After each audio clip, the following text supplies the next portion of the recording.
بسم اللہ الرحمن الرحیم. ناظرین السلام علیکم. میں ہوں آپ کا میزبان صابر شاکر. 27 فروری اور جمعۃ المبارک کا دن. تازہ ترین خبریں، اطلاعات اور تبصرے پاکستان کے حالات و واقعات اور سیاسی صورتحال کا لیتے ہیں جائزہ. ماہ رمضان چل رہا ہے، مقدس مہینہ ہے، عبادات کا مہینہ ہے اور دعاؤں کی قبولیت کا مہینہ ہے. تو ایک ریکویسٹ میں ضرور کروں گا کہ زیادہ سے زیادہ دعائیں کیجیے پاکستان کے لیے، پاکستانیوں کے لیے، پاکستان کی سلامتی کے لیے. ہم اپنے لیے تو دعا کرتے ہی ہیں، لیکن بحیثیت قوم دعا کیجیے گا. اور ہماری مادر وطن پاکستان جو ہے وہ اس وقت مصیبتوں میں گھرا ہوا ہے، اندرونی طور پہ بھی اور بیرونی طور پہ بھی. اس لیے ضرور دعا کیجیے اور اللہ سے دعا کیجیے گا کہ اللہ تعالیٰ پاکستان کو فسطائی حکمرانوں سے نجات دے، اچھی قیادت آئے جو کہ پاکستان کے ساتھ مخلص ہو اور صرف پاکستان کے مفادات کا سوچے اور اپنی ذات سے بڑھ کر سوچے، اپنی ذات کے مطابق نہ سوچے. تو بہرحال خبریں ہیں. پہلی خبر ہے افغانستان کی. پاک افغان سرحد پہ جھڑپیں ہوئی ہیں اور پاکستان نے کچھ فضائی حملے کیے ہیں افغانستان کی طرف. اور اس کے لیے جو ہمارے پاس اطلاعات ہیں، کچھ ویڈیوز بھی جاری کی گئیں اور خاص طور پہ اور وہ ISPR کی طرف سے جاری کی گئیں. تو DD-ISPR نے ابھی تک اس بارے میں کوئی اسٹیٹمنٹ نہیں دیا تھا. البتہ وزیر اطلاعات و نشریات فارم 47 کے عطا تارڑ نے اس پہ بات کی ہے. تو بہرحال جو صورتحال ہمارے سامنے ہے اس کا میں ایک بریف نوٹ آپ کو بتا دیتا ہوں کہ جو تفصیلات آئی ہیں اس کے مطابق کہ کابل، قندھار، پکتیکا اور اس میں اہم ملٹری تنصیبات کو مؤثر فضائی حملے کے ذریعے کہتے ہیں کہ نشانہ بنایا گیا ہے. اور یہ ساری جو خبریں ہم دے رہے ہیں یہ ملٹری سورسز ہیں، یعنی کہ ISPR کی طرف سے. اور تازہ ترین انہوں نے کہا کہ پاک فضائیہ کے فضائی حملوں کے دوران بھی کابل میں کچھ 2 بریگیڈ ہیڈ کوارٹر تباہ ہوئے ہیں اور قندھار میں فضائی حملے کے دوران 1 ہیڈ کوارٹر اور 1 بریگیڈ ہیڈ کوارٹر کو تباہ کیا گیا ہے. اور پھر میڈیا رپورٹس کے مطابق پاک فضائیہ کے فضائی حملوں میں قندھار میں ایمونیشن ڈپو اور لاجسٹک کو نقصان پہنچایا ہے. اور اس کے ساتھ ساتھ مؤثر حملوں کے دوران پکتیا میں بھی کور ہیڈ کوارٹر کو تباہ کر دیا گیا ہے. یہ ISPR کے ذرائع کہتے ہیں. جبکہ عطا تارڑ صاحب جو ہیں وہ کہتے ہیں، عطا تارڑ صاحب کا کیا کہنا ہے کہ آپریشن غضب الحق جو ہے وہ جاری کیا گیا ہے اور یہ صبح 3:40 پہ انہوں نے کہا کہ کیا گیا ہے، یعنی کہ مڈ نائٹ. اور افغان طالبان رجیم کے 133 کارندے ہلاک ہونے کی تصدیق کی ہے انہوں نے. 200 سے زیادہ زخمی. اور کابل، پکتیا، قندھار میں افغان طالبان کے دفاعی اہداف کو نشانہ بنایا گیا ہے جس میں مزید ہلاکتوں کا امکان ہے، یہ عطا تارڑ کہہ رہے ہیں. اور افغان طالبان رجیم کی 27 پوسٹیں تباہ کی گئی ہیں، 9 پوسٹوں پر قبضہ کر لیا گیا ہے. افغان طالبان رجیم کے 2 corps head quarter, 3 brigade head quarter, 2 ammunition depot, 1 logistic, 3 battalion head quarter, 2 sector head quarter اور 80 سے زائد ٹینکس، آرٹلری اور گنز اور APCs تباہ کی گئی ہیں. اور پاکستان کی یہ مؤثر جوابی کارروائی انہوں نے کہا کہ کی گئی ہے. یہ تو صورتحال. جبکہ میڈیا رپورٹ کے مطابق ایک طالبان حکومت کے ایک وزیر جو ہیں وہ بھی اس میں جاں بحق ہوئے ہیں، ہلاک ہوئے ہیں. تو یہ تو ہے صورتحال ہماری پاک افغانستان کی سرحد کی صورتحال اور جو لڑائی ہوئی ہے. تو اس پہ جو زلمے خلیلزاد ہیں جو کہ نمائندہ خصوصی ایلچی تھے پریزیڈنٹ ٹرمپ کے، انہوں نے بھی اس پہ ٹویٹ کیا ہے اور انہوں نے اس کو کافی کنسرن شو کیے ہیں کہ یہ معاملہ یہیں تک نہیں رکے گا بلکہ آگے بڑھے گا. اس کے پھر اثرات یہ ہوئے ہیں کہ کیونکہ اس سے پہلے بھی جو حملہ کیا گیا تھا اس کا بھی بدلہ لینے کا اعلان کیا تھا افغان طالبان نے، اور جس کے نتیجے میں اب دوبارہ جو پاکستان نے حملہ کیا ہے اس کے بعد اسلام آباد کو مکمل طور پر، اسلام آباد اور راولپنڈی کو مکمل طور پر سیل کر دیا گیا ہے اور کنٹینر لگا دیے گئے ہیں. ریڈ زون مکمل طور پہ بند کر دیے گئے ہیں.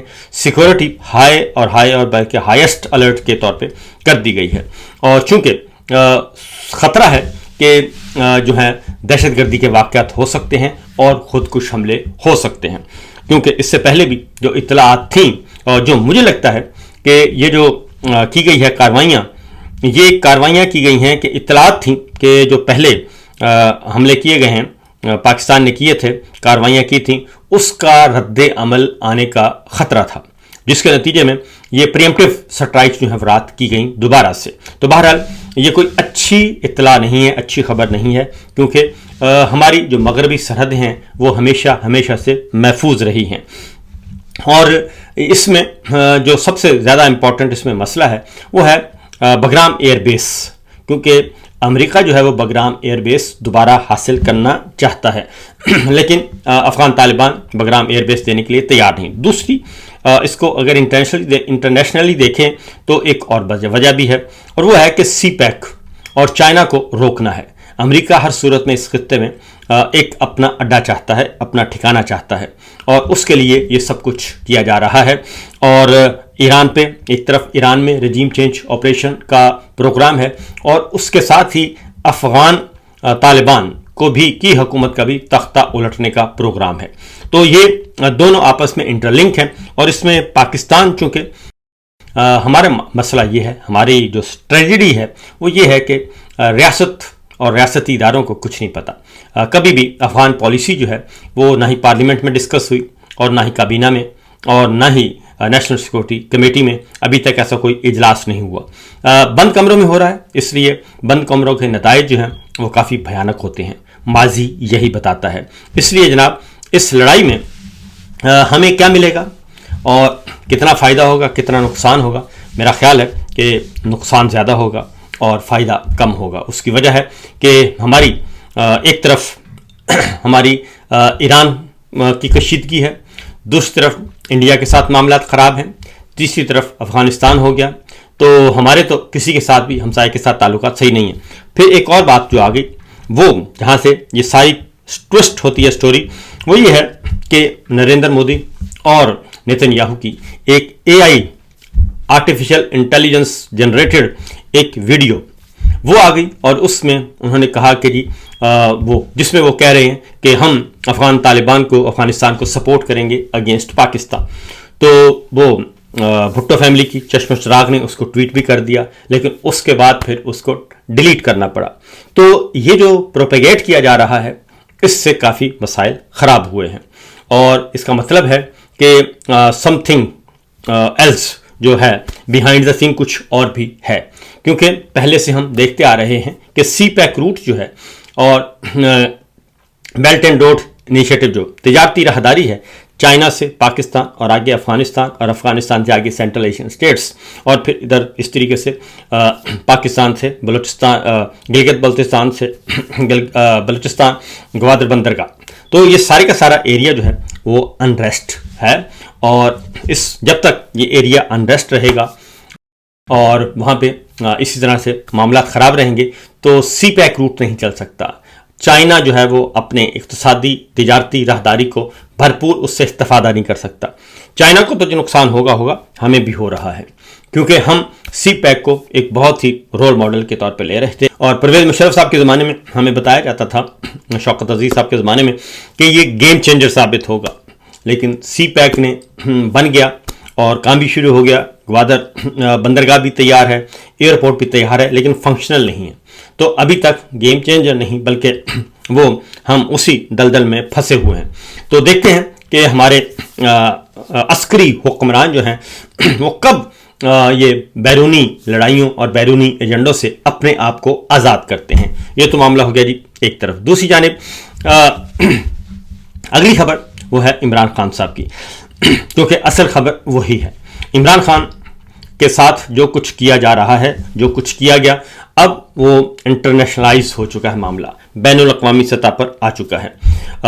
कल हाउस ऑफ लॉर्ड्स यानी कि बरतानिया का जो अपर हाउस है बरतानवी पार्लियामेंट का, वहाँ पे डिस्कशन हुई और वहाँ पे मिनिस्टर ने स्टेटमेंट दी, और जो दिन गुजर गया है आज उसमें हाउस ऑफ कॉमन्स जो कौमी असम्बली कह लें आप, दारुल अवाम कहते हैं, जैसे हमारी कौमी असम्बली है, यहाँ पे दारुल अवाम हाउस ऑफ कॉमन्स कहलाता है। तो लोअर हाउस में कल डिस्कशन हुई, और अगेन इमरान खान साहब का मामला और इमरान खान साहब की बीमारी, और पाकिस्तान में जो इंसानी हकूक़ की पामाली और अपोजिशन के साथ जो सलूक किया जा रहा है, झूठे मुकदमात, गिरफ्तारियाँ, ख़वातीन के साथ बेहुरमती, मीडिया पर पाबंदियाँ, अदलिया की आज़ादी को ख़त्म करना, ये सारी के सारा डिस्कशन हुई कल हाउस ऑफ कॉमन्स में। तो ये एक तरफ ये चल रहा है, और मामला बिगड़ रहे हैं, मामलात अच्छे नहीं हो रहे। कल फिर इमरान खान साहब की बहनों ने कल फिर दोबारा बात की है, अलीमा खान साहिबा ने, नौरीन नियाजी साहिबा ने और डॉक्टर उज़्मा ने, और उसमें काफ़ी सीरियस कंसर्न्स शो किए हैं उन्होंने, और वाज़ेह तौर पर उन्होंने कहा कि अभी तक हमें किसी किस्म की कोई इत्तला नहीं दी जा रही कि इमरान खान साहब किस हालत में हैं और उनका इलाज कैसे हो रहा है, उनकी मेडिकल रिपोर्ट्स क्या कहती हैं। और अगली बात जो है मज़े की आपको बताऊं कि पिछला जो ट्रीटमेंट हुआ था, ये बड़ी अहम डेवलपमेंट, बल्कि अहम तशवीशनाक सूरत हाल है। जो पिछला इंजेक्शन लगा था इमरान खान साहब को रात की तारीकी में, उसके बाद ब्रीफ किया गया था जिन डॉक्टर्स ने ये ट्रीटमेंट किया था, और डॉक्टर आसिम यूसुफ को लिया गया फ़ोन पे, डॉक्टर खुर्रम मिर्ज़ा को फ़ोन पे लिया गया था, कॉन्फ्रेंस कॉल करवाई गई थी, और इधर राजा नासिर अब्बास और बैरिस्टर गौहर को तो डॉक्टर्स ने ब्रीफ किया था पिम्स हॉस्पिटल में बैठ के, और कॉन्फ्रेंस कॉल पे वो सुन रहे थे बाकी लोग। डॉक्टर आसिम यूसुफ ने उस पर अदम इत्मीनान का इजहार कर दिया था, डॉक्टर आसिम यूसुफ ने भी और डॉक्टर खुर्रम मिर्ज़ा ने भी और इमरान खान साहब की फैमिली ने भी, क्योंकि उनको तो पता ही नहीं क्या हो रहा है। इस दफ़ा जो ट्रीटमेंट किया गया, इस दफ़ा ट्रीटमेंट के बाद किसी किस्म की कोई ब्रीफिंग नहीं दी गई, और ना ही फैमिली को, ना ही पार्टी के रहनुमाओं को, और ना ही डॉक्टर्स को ब्रीफ किया गया। अब हमारी इत्तला के मुताबिक डॉक्टर्स इमरान खान साहब से के ज़ाती मुआलिजीन हैं, वो उन्होंने कोशिश की कि वो खुद पता कर लें, मालूम कर लें डॉक्टर आरिफ से और डॉक्टर नदीम कुरैशी से, और उनको मुतअद्दिद बार फ़ोन किए गए, लेकिन उन्होंने जो है फ़ोन नहीं लिए, और उन्होंने काफ़ी कोशिश की, मुतअद्दिद बार उन्होंने, जो मेरे पास इत्तला है, और उन्होंने सिर्फ ये पूछना था कि जो आपने ट्रीटमेंट किया है, सेकंड इंजेक्शन लगाया है, और इस दौरान फर्स्ट इंजेक्शन के क्या असरात हैं, और अब कंडीशन क्या है, फर्दर आप क्या प्लान कर रहे हैं। तो नहीं बताया गया। डॉक्टर खुर्रम मिर्ज़ा को उनका फ़ोन ही नहीं लिया गया, और शायद इसलिए फ़ोन नहीं लिया गया कि इजाज़त नहीं है। डॉक्टर आरिफ और डॉक्टर नदीम कुरैशी साहब जो हैं, उनको शायद इजाज़त नहीं दी जा रही, और उन पर सख्ती से ममानियत है। ये मेरे पास भी इत्तला है कि उन्होंने किसी किस्म की कोई गुफ्तगू नहीं करनी। लेकिन मैं आपको बता दूं कि जो पहला इंजेक्शन है, उसका अभी तक उसके असरात नहीं, पॉजिटिव रिपोर्ट नहीं है। ये मैं आपको खबर दे रहा हूँ कि पहले इंजेक्शन के कोई असरात पॉजिटिव नहीं आए, और अब डॉक्टर्स ने जो सेकंड इंजेक्शन दिया है, अब वो कहते हैं कि हम इसका हफ्ता 10 दिन के अंदर अंदर दोबारा चेकअप करेंगे, इमरान खान साहब को लेंगे, चेक करेंगे, और अगर इस इंजेक्शन के भी असरात ना हुए, फिर हम लेज़र ट्रीटमेंट की तरफ जाएंगे। तो अब सवाल ये पैदा होता है कि डॉक्टर्स भी, जो इमरान खान साहब के डॉक्टर्स हैं, वो भी इस बारे में कंसर्न शो कर रहे हैं, और उन्होंने कहा है कि किसी किस्म का हमें कोई स्कैन नहीं दिखाया जा रहा, क्योंकि आँख का एक्सरे लिया होगा, स्कैन किया होगा, वो नहीं दिया जा रहा, और हमें किसी किस्म की कोई अपडेट नहीं की जा रही। इससे मज़ीद तशवीशनाक सूरत हाल हो गई है, और इमरान खान साहब की फैमिली ख़ास तौर पे, अब दो बातें हैं कि ये जानबूझकर किया जा रहा है और या नाअहली है, क्योंकि हर दो सूरतों में नुकसान इमरान खान साहब को हो रहा है। इमरान खान साहब की एक आंख जो है वो उसकी बिनाई जा चुकी है, और वो रिकवर नहीं हो रही, और जो अकॉर्डिंग टू जो डॉक्टर्स हैं उसके अकॉर्डिंगली मैं आपको बता रहा हूँ। और क्योंकि जब तक इस बारे में एक्चुअल रिपोर्ट शेयर नहीं की जाएगी इमरान खान साहब की फैमिली के साथ, तब तक यही समझा जाएगा कि हुकूमत काफ़ी कुछ छुपा रही है, क्योंकि डॉक्टर्स भी नहीं अवेलेबल, और वो भी किसी को बताने के लिए तैयार नहीं है। बहरहाल तीन बातें इमरान खान साहब की अब फैमिली और डॉक्टर्स जो हैं वो ये समझते हैं, और उनको समझना भी चाहिए कि ये जानबूझकर किया जा रहा है या फिर यह नाअहली है। जानबूझकर किया जा रहा है वो भी एक ख़तरनाक इक़दाम है, और अगर ये नाअहली है वो भी एक मुजरमाना फेल है, क्योंकि जो डॉक्टर्स उनको ट्रीट कर रहे हैं, जो इलाज कर रहे हैं, वो डॉक्टर्स इस सब्जेक्ट के स्पेशलिस्ट नहीं हैं।